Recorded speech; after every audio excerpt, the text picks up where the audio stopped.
President Donald Trump replaces his national security advisor Mike Waltz on Thursday and names Secretary of State Marco Rubio as his temporary replacement. This is the first major change in Trump's inner circle since he took office in January. Trump announced on social media that he would nominate Waltz as the next United States ambassador to the United Nations, praising him for prioritizing the nation's interests. Earlier, sources confirmed Trump's decision to remove Waltz. The retired Army Green Beret and former Florida lawmaker faced criticism, especially after being involved in a March scandal where a signal chat among top national security aides was leaked. Rubio will be the first person since Henry Kissinger in the 1970s to serve as both Secretary of State and National Security Advisor at the same time.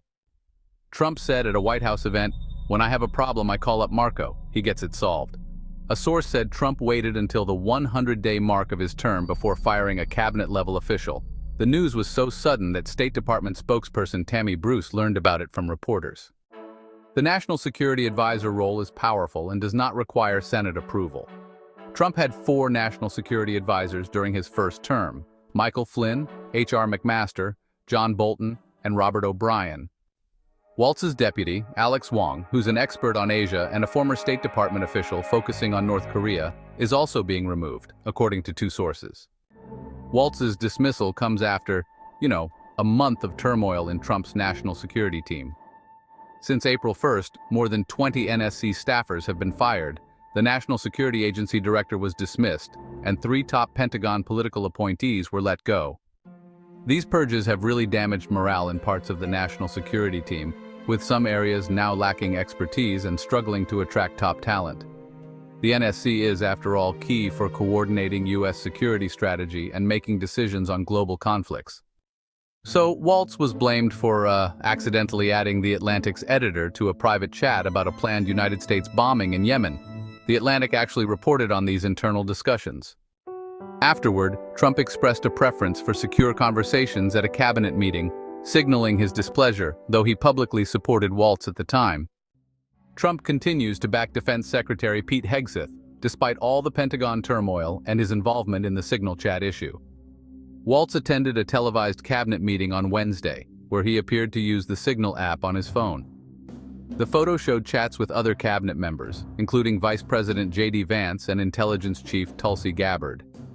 White House Communications Director Stephen Chung said, "Signal is an approved app that is loaded onto our government phones." The NSC has seen many recent dismissals.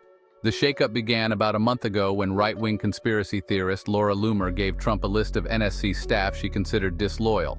After that, 4 senior directors were fired.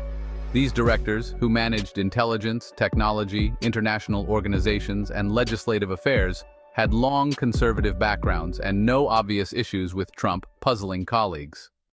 Some NSC staffers were upset that Waltz did not defend his team more strongly.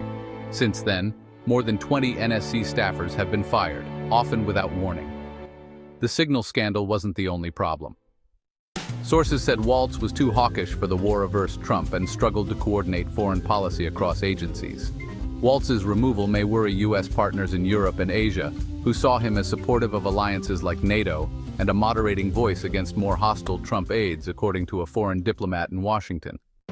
The UN ambassador position Waltz is nominated for has been vacant since Trump withdrew the nomination of Representative Elise Stefanik, who was needed for a crucial House vote.